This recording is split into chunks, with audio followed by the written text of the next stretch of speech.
Ukraine has imposed a package of personal sanctions against the president of Belarus, Alexander Lukashenko. This was announced by the president of Ukraine, Volodymyr Zelensky. Sanctions against the Belarusian leader are being imposed for his active support of Russia in the war against Ukraine. The decree, which enacts the decision of the National Security and Defense Council of Ukraine, has been published on the president's office website. It includes asset freezes, a ban on entry, revocation of state awards, and other restrictions for Lukashenko. Alexander Lukashenko has been trading Belarus's sovereignty for the continuation of his personal power for quite some time now, helping the Russians circumvent global sanctions for this aggression, actively justifying Russia's war, and now he is also increasing his own involvement in escalating and prolonging the war. There will be special consequences for this. As Volodymyr Zelensky stated, in the second half of 2025, the Russians deployed a system of relay stations on the territory of Belarus to control strike drones, which increased the aggressor country's army's ability to launch attacks on the northern regions of Ukraine. Zelensky pointed out that some of the attacks on energy facilities and the railway could not have been carried out by the occupiers without such assistance from Minsk. In December, Shaheds attacked a train, a repair crew, and then a railway bridge and a locomotive depot. As military blogger and electronic warfare expert Sergei Flesh wrote, all these attacks, enabled by relay stations in Belarus, target the Kyiv railway line. The enemy's goal is to halt logistics between Ukraine and Poland. In addition, according to the president of Ukraine, about 3,000 Belarusian enterprises supply equipment and parts for missile production, including for Oreshnik, and Lukashenko has ensured its deployment on the territory of Belarus, which threatens not only Ukrainians but also residents of Europe, as stated in the president's post. We will work with our partners so that this has a global effect, Zelensky wrote. Ukraine has now officially burned this bridge. President Volodymyr Zelensky has signed a decree imposing personal sanctions against Alexander Lukashenko. What had long been postponed for tactical reasons finally became an established legal fact in February.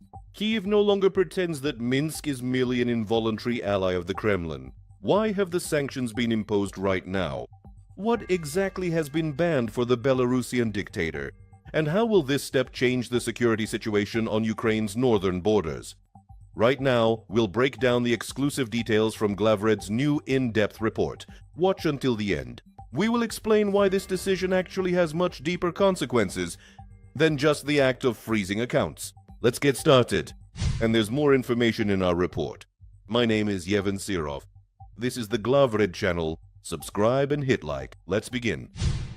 As reported by Glavred, the decision of the National Security and Defense Council is based on indisputable evidence of direct support for Russian aggression during 2024 to 2025. This concerns not only the provision of airfields and training grounds, but also the supply of Belarusian ammunition and the repair of Russian armored vehicles at Belarusian defense industry enterprises.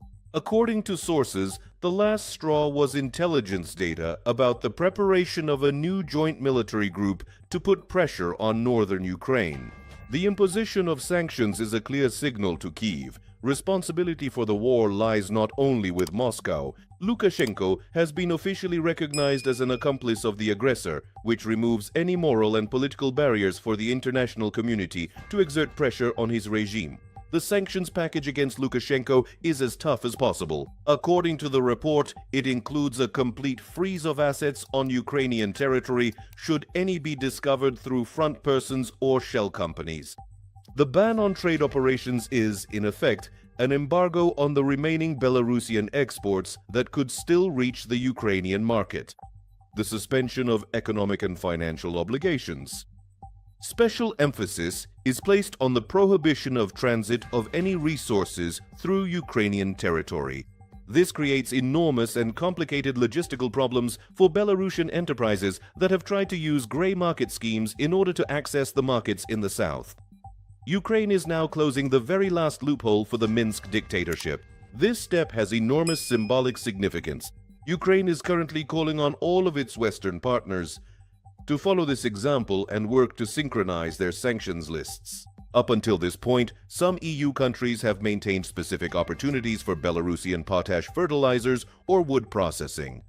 In the hope of a softening of Minsk's position, Kyiv is, in effect, declaring Lukashenko illegitimate not only because of the 2020 elections, but also due to the war crimes committed from 2022 to 2026. This strengthens the position of the Belarusian democratic forces and makes any behind-the-scenes negotiations between the West and Lukashenko toxic and impossible. Now the fate of the Minsk regime is inextricably linked to the fate of the Kremlin.